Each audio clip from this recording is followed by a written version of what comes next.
Hi, my name is Ricka Fisha, and I'm Vice President of Movies and Miniseries for the Walt Disney Studios, specializing in television then, of course. I've been asked to talk to you for a few minutes about how you might break in.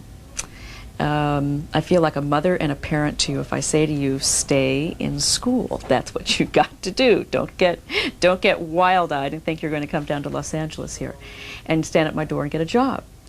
There's a few things you can do. Number one, and I mean this literally, watch television. So if anybody gets on your back and says you're watching too much TV, you're wasting your time, to the contrary, I've had people come in and they present me material, and the first thing I say to them is, I bet you don't watch TV.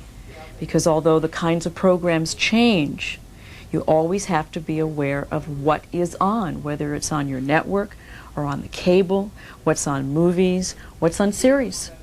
So there's just like any sort of profession, you have to have a professional awareness. Even pay attention to who's writing. Watch the credits at the end of the movie. You'd be surprised at how often you're going to start remembering the repeated names, the players, the people who are the most active in the business, the production companies that are the most active in the business. Secondly, read.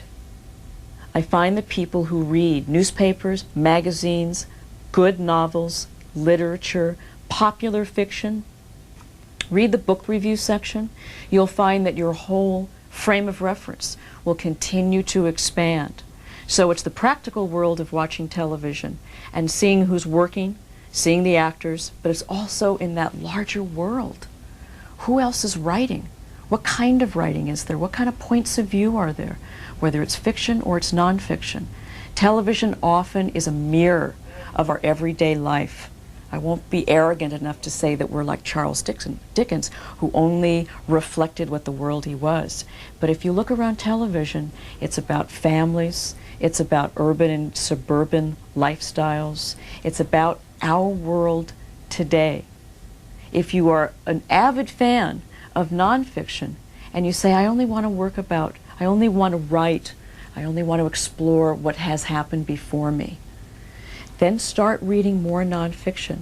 But keep in mind always the commercial marketplace that you're writing for. Nobody's too interested in seeing a bunch of kids running around in pre-revolutionary war. I still get material like that.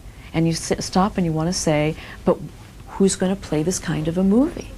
Who would watch this kind of a movie? Who could I cast in this kind of a movie? If your story is too obscure, if it's not relatable to somebody watching it, then you should ask yourself, maybe this isn't the right kind of story. The other thing is to think about is, do you have a personal opinion about what you're writing about? Do you care about it? Have you experienced it? How much emotional life there is to the piece? It's not a documentary that you're writing. It really is, in the old-fashioned sense of storytelling, a beginning, a middle, and an end, and your characters have to take a journey. I can't relate to a couple of 11-year-olds if you're writing me a story that takes place in the 1780s. Probably my viewers can't either. You tell me a story about a child and a family in some relatable situation, and then I have some way that I can turn around and help you as a writer sell it to the network, which is all part of the process.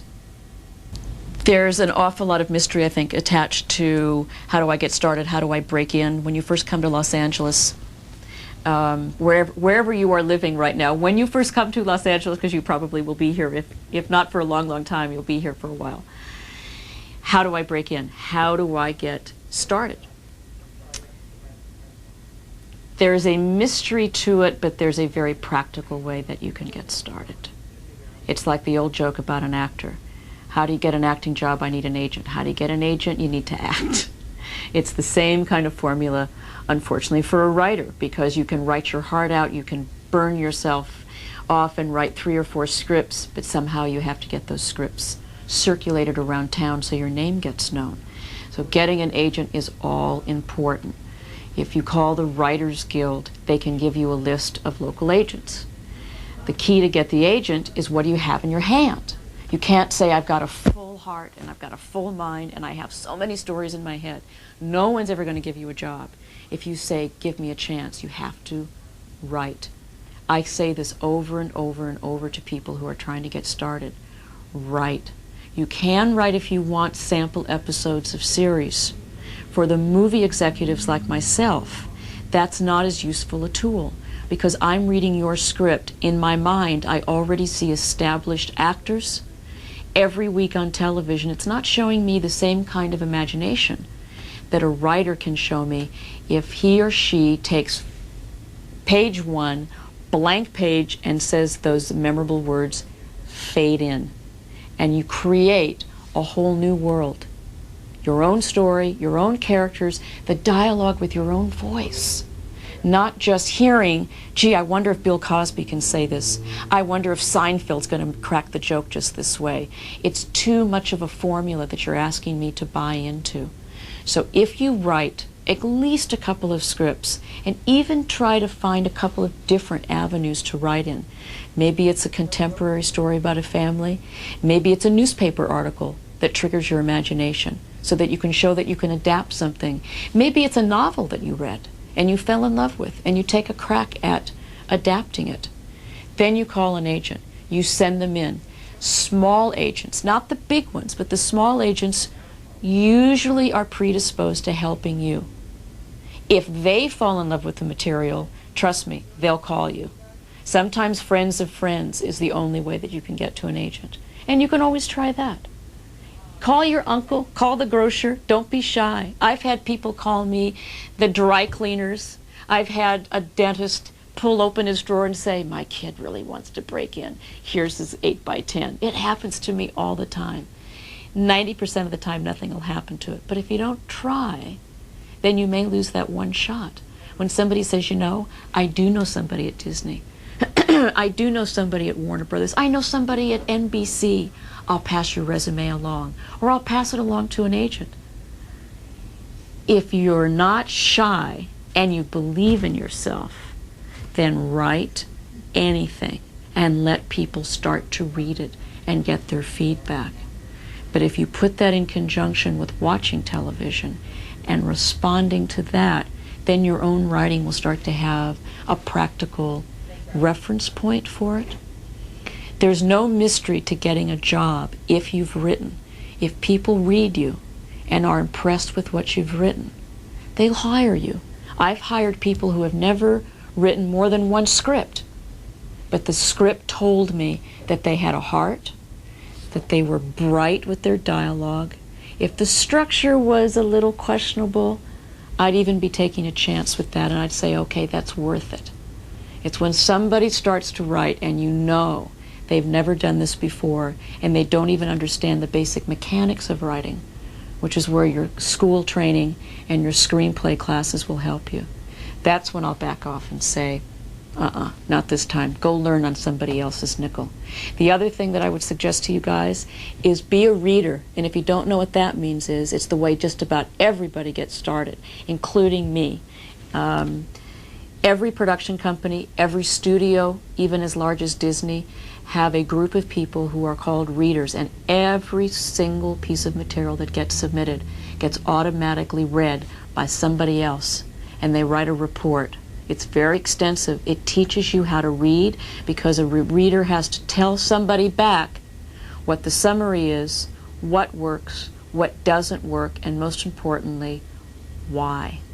And if your opinions don't make any sense, if they're not related to the business of television, then it's a good test for yourself. We hire and fire readers all the time. If they're too opinionated without realizing that their opinions are not guided by the business of television, we'll suggest that they go find a job elsewhere.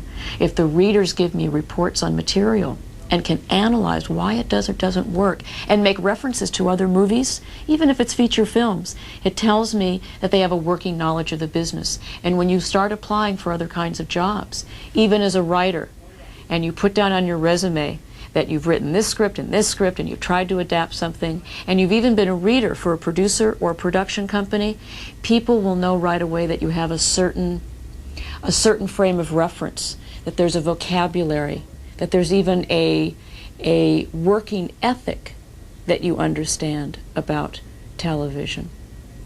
And the other question that seems to surface a lot is whether you need to be here in Los Angeles. Everybody seems to ask that question. All I can say is that I worked in New York many, many years, but as an executive, I had to come out here to Los Angeles. And I was sort of forced to come out here, and it worked out really well for me. And ironically, many writers will come here to Los Angeles and they'll earn their way into making a living. Once they have an agent, once they've been around face to face with people so people can get a sense of who they are, what their personalities are like, and here's a big one, guys, how they collaborate. You can read a brilliant script only to discover that the writer comes into your room, sits down, and doesn't want to talk to you because they love their script. Hundreds of people get involved in making a movie. It's a collaborative process, very different than writing a novel, very different than doing a play. And I started in the theater, so I know what that's about. Playwrights write a play, and nobody can change a word unless you walk across the room and ask the playwright, is it all right if I change this line? Literally. In movies, unfortunately, the writer walks out of the room, I own the script, let's rewrite the scene. You can do that all the time. But the key to a writer's success, no matter how successful they are, is how they collaborate. Will they take notes? Do they want to discuss it? Are they willing to rethink a character? Are they willing to throw out a scene? Because in fact, there's a better scene to put in this part of the process, in this part of the movie. Is there a better way to do it? There's never only one way. And many writers have faltered in their careers because you call on the phone and you'll say, have you ever worked with this person? We hear he or she is problematic. They argue. And everybody talks to everybody. So as you start having your meetings and introduce yourself, one of the first things people will talk about, oddly enough, is not how good a writer you are, but who you are. What your personality is like. Are you comfortable coming to the room with 10 people and talking about it and discussing about it? If they sense that you are stubborn, if they sense that what is more at stake is your own ego and an unwillingness to work with others, trust me, you'll never get on that list of candidates for a job. And the more that happens, unfortunately, the career won't get started. Or if you do have a career, you'll find it faltering very, very quickly. So that's a big word, collaboration. Everybody's dispensable. Read the newspapers. Actors get fired, directors get fired, writers get hired and fired. And it starts with writers. In television, very different than features. You'll find that a writer, unfortunately, is very dispensable. Everybody has his own job. Writers get replaced. Writers can write 2 or 3 drafts of something. And then at some point, an executive, a director, a producer says, you know, I don't think it works, but I don't think this writer is going to come up with the solutions. Let's replace him. And so that happens too. But it's the spirit of collaboration that will get you much further sometimes than somebody who may write brilliantly, but you've heard the expression, life is too short, the guy won't get another job.